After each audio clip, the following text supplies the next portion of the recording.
बहुत समय पहले राजस्थान के एक बड़े गांव सूर्यपुर में दो व्यक्ति रहते थे।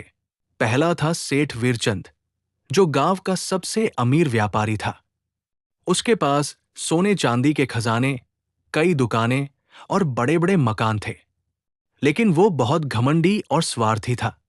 दूसरा था किसान गोपाल, जो गरीब जरूर था, लेकिन बहुत मेहनती, बुद्धिमान और ईमानदार था। गांव के लोग किसी भी समस्या में गोपाल की सलाह लेते थे। सेठ वीरचंद को ये बात बिल्कुल पसंद नहीं थी कि एक गरीब किसान को उससे ज्यादा सम्मान मिले। एक दिन उसने अपने नौकर से कहा, देखना, एक दिन मैं इस गोपाल को पूरे गांव के सामने नीचा दिखाऊंगा। कुछ दिनों बाद गांव में अकाल पड़ गया। बारिश नहीं हुई और फसलें सूखने लगी। सेठ वीरचंद ने अवसर देखा। उसने गांव वालों को ऊंचे ब्याज पर पैसा देना शुरू कर दिया। लेकिन गोपाल ने गांव वालों को सलाह दी, हम सब मिलकर तालाब की खुदाई करेंगे और पानी जमा करेंगे। गांव वालों ने गोपाल की बात मान ली। 3 महीने तक दिन रात मेहनत हुई। आखिरकार गांव में एक बड़ा तालाब बन गया और खेतों को पानी मिलने लगा। फसल तैयार हुई तो गांव वाले खुश हो गए। ये देखकर सेठ वीरचंद जलने लगा। एक रात सेठ ने अपनी तिजोरी से कुछ सोने के सिक्के निकालकर गोपाल के खेत में छिपा दिए। सुबह उसने पूरे गांव में घोषणा कर दी, मेरे सोने के सिक्के चोरी हो गए हैं। जब खोजबीन हुई तो सिक्के गोपाल के खेत में मिले। गांव वाले हैरान रह गए। सेठ जोर से चिल्लाया, देखा, यही चोर है। ग्राम पंचायत बैठी और गोपाल ने कहा, यदि मैंने चोरी की है तो मैं दंड भुगतने को तैयार हूं, लेकिन मुझे एक दिन का समय दीजिए।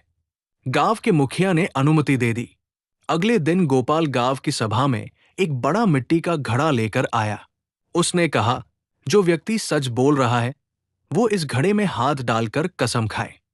सेठ हंसने लगा। इससे क्या होगा? गोपाल बोला, इस घड़े में एक विषैला सांप है।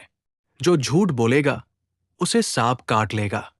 असल में घड़ा खाली था, लेकिन ये बात केवल गोपाल को पता थी।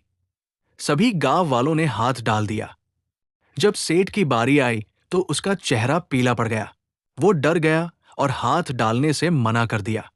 गांव वालों को समझ आ गया कि वही झूठ बोल रहा है। मुखिया ने सख्ती से पूछा, सच बताओ। डर के कारण सेठ टूट गया। उसने स्वीकार किया, हाँ, मैंने ही सिक्के गोपाल के खेत में रखे थे। मैं उससे जलता था। पूरा गांव क्रोधित हो गया, लेकिन गोपाल ने कहा, उसे माफ कर दीजिए। गलती हर इंसान से होती है। सेठ को पहली बार अपनी गलती का एहसास हुआ। कुछ महीनों बाद पड़ोसी राज्य के डाकुओं ने गांव पर हमला कर दिया। गांव में अफरा तफरी मच गई। सेठ वीरचंद का सारा धन लूट लिया गया। वो रोने लगा। तभी गोपाल आगे आया। उसने गांव वालों को इकट्ठा किया और कहा, डरने से कुछ नहीं होगा, हमें एकजुट होकर लड़ना होगा।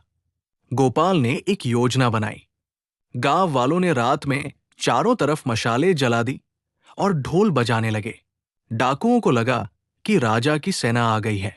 वे डरकर भाग गए। अगली सुबह सेठ वीरचंद गोपाल के घर पहुंचा। उसकी आंखों में आंसू थे। उसने कहा, गोपाल, मैंने तुम्हारे साथ बहुत बुरा किया, फिर भी तुमने मेरी जान और मेरा सम्मान बचा लिया। गोपाल मुस्कुराया। मनुष्य की असली पहचान उसके धन से नहीं, बल्कि उसके कर्मों से होती है। सेठ ने उसी दिन से अपना व्यवहार बदल दिया। उसने गरीबों की मदद शुरू की और गांव के विकास के लिए अपना धन दान कर दिया। 1 वर्ष बाद राजा स्वयं गांव में आए। उन्होंने घोषणा की, मैं इस राज्य के सबसे बुद्धिमान और सबसे अच्छे व्यक्ति को सम्मानित करना चाहता हूं। सभी को लगा कि अब गोपाल को सम्मान मिलेगा, लेकिन गोपाल ने कहा, महाराज, सम्मान का असली अधिकारी सेठ वीरचंद है, क्योंकि किसी बुरे व्यक्ति का अच्छा बनना सबसे बड़ी जीत होती है। राजा बहुत प्रभावित हुए। उन्होंने कहा, आज से इस गांव का नाम सत्यपुर होगा। पूरा गांव खुशी से झूम उठा।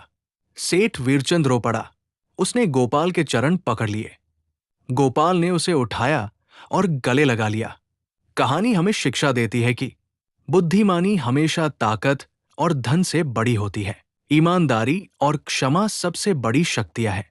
इंसान अपनी गलतियों को स्वीकार करके महान बन सकता है।